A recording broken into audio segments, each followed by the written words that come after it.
तो क्या गौतम गंभीर और रोहित शर्मा खत्म कर रहे हैं इन 7 खिलाड़ियों का वनडे करियर? आपने वनडे सीरीज गंवाई और अब उसके बाद सवाल उठ रहे हैं कि क्या गौतम गंभीर और रोहित शर्मा साजिश के तहत कुछ ऐसा प्लान बना रहे हैं जिससे ये 7 खिलाड़ी आपको वनडे में कभी नजर ना आए और ना ही ये चैंपियंस ट्रॉफी की टीम में आपको खेलते हुए दिखाई दें। इसमें सबसे पहला नाम आता है हार्दिक पांड्या का।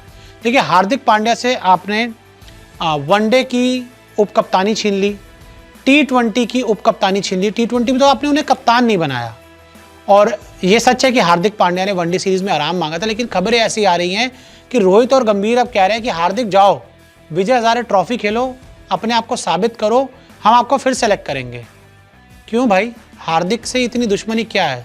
समझ सकता हूँ कि रोहित शर्मा को तो प्रॉब्लम है हार्दिक पांड्या से, मुझे समझ आती है और वो ऑन रिकॉर्ड है कि रोहित शर्मा हार्दिक को लाइक नहीं करते। अब ये रोहित की दिक्कत है, हमें कुछ से फर्क नहीं पड़ता।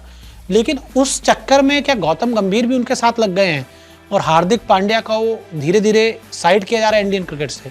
ये सवाल है, ये बड़ा सवाल है और इसका जवाब मुझे लगता है आप लोग ही कमेंट में जरूर दीजिए, आपको क्या लगता है। फिर अगला नाम KL Rahul. KL Rahul 2023 world cup बहुत शानदार खेले और ऐसा नहीं कि श्रीलंका के खिलाफ जो सीरीज उसमें उन्होंने बहुत खराब किया। पहले मैच में 30-31 रन आए थे, दूसरे में फ्लॉप हो गए और तीसरे में आपने उनको प्लेइंग 11 से हटा दिया। क्या कोई इसका लॉजिक समझ आता है कि इतने सीनियर खिलाड़ी को आपने एकदम से हटा दिया? हाँ, अगर आपको उसका कॉन्फिडेंस खत्म करना है, उसको खत्म ही करना है, तो फिर आप कुछ भी करते रहिए। लेकिन मेरे हिसाब से अब इन दोनों की अगली साजिश ये है कि KL राहुल के करियर को ख़त्म किया जाए, जो मुझे लगता है बिल्कुल गलत होगा। KL राहुल आज भी इस टीम के एक बहुत ही टैलेंटेड बल्लेबाज हैं। आगे बढ़ते हैं, सूर्य कुमार यादव। अब सूर्य कुमार यादव को आपने T20 का कप्तान तो बना दिया, उनको एक तरफ एक छोटा सा तोहफा दे दिया, लेकिन आपने उनको वनडे टीम से क्यों हटा दिया? सूर्य कुमार यादव स्पिन बहुत अच्छा खेलते हैं। श्रीलंका में जो सीरीज़ हुई वहाँ पर वनडे में अच्छा करते। श्रीलंका में जो आपकी T20 सीरीज में सूर्य ने बहुत रन बनाए, उनको दिक्कत नहीं हुई स्पिन गेंदबाजों को खेलने में। लेकिन यहाँ पर आपने वनडे में उनको सेलेक्ट ही नहीं किया। रियान पराग को ले आए, श्रेयस अय्यर को एकदम से ले आए, सूर्या को हटा दिया, समझ नहीं आया क्यों। यशस्वी जायसवाल को वनडे सीरीज में सेलेक्ट क्यों नहीं किया गया?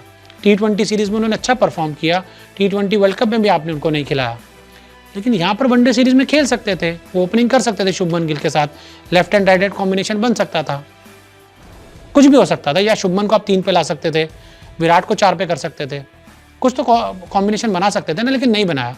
यशस्वी को भी नहीं खिला रहे हो वनडे में, समझ नहीं आ रहा क्यों।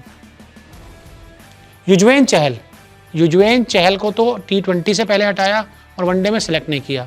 समझ नहीं आ रहा कि क्यों गौतम गंभीर इस तरह से युजवेंद्र चहल को दरकिनार कर रहे हैं। और रोहित शर्मा को पता नहीं यूजी से क्या दिक्कत है। बोल कर तो गए थे 4 स्पिनर को खिलाएंगे वर्ल्ड कप में, 3 को खिलाया, यूजी को 1 मैच नहीं खिलाया और अब T20 से बाहर कर दिया, वनडे में सेलेक्ट ही नहीं कर रहे। गलती समझ नहीं आ रही युजवेंद्र चहल की क्या है, लेकिन जिस तरह से चीज़ें चल रही हैं कुछ समझ नहीं आ रहा। और श्रीलंका में ODI सीरीज़ में जहाँ स्पिन हो रही थी गेंद, वहाँ पे आपके स्पिनर्स फ्लॉप रहे। युजवेंद्र चहल होते तो मुझे पूरी उम्मीद है आपको विकेट्स मिलती और आप शायद सीरीज जीत जाते। आगे बढ़ते हैं, ऋतुराज गायकवाड़ को तो 15 में सेलेक्ट नहीं किया, ना इस टीम के 15 में सेलेक्ट किया, ना उस टीम के 15 में सेलेक्ट किया। क्या ये चेन्नई सुपर किंग्स से आते हैं इसलिए गौतम गंभीर को ज़्यादा पसंद नहीं है? क्या इसलिए रोहित शर्मा को ज़्यादा पसंद नहीं है, या रोहित शर्मा की वो जगह खा जाएंगे, उनको ये दिक्कत है? बहुत सारे सवाल हैं, ये सवाल हैं, जवाब इनमें से तो कोई देगा नहीं। आपको लगता तो आप बता दीजिएगा। और ईशान किशन, जब श्रेयस अय्यर का बैन हटाकर उनको, मतलब बैन क्या, उनको जो कॉन्ट्रैक्ट से हटा दिया था उसका उनको वापस लाया ना, तो ईशान किशन को क्यों नहीं लेकर आए? ईशान किशन मिडिल ऑर्डर में खेल सकते थे। ऋषभ पंत को आपको हर फॉर्मेट में खिलाने की क्या ज़रूरत है? ईशान किशन तो पहले खेलते ही आए थे ना, इससे पहले वो लगातार अच्छा कर रहे थे, वनडे में 200 भी मार चुके हैं। लेकिन जो रोहित शर्मा के गुड बुक्स में नहीं है ना, वो इंडियन क्रिकेट में कहीं टिक नहीं पा रहा है। और ये आज की इंडियन क्रिकेट की सबसे बड़ी सच्चाई है। और गौतम गंभीर भी अब उस रास्ते पे आगे बढ़ गए हैं कि जो रोहित भैया कहेंगे वही सेलेक्ट होगा, जो रोहित भैया कहेंगे वो सेलेक्ट नहीं होगा।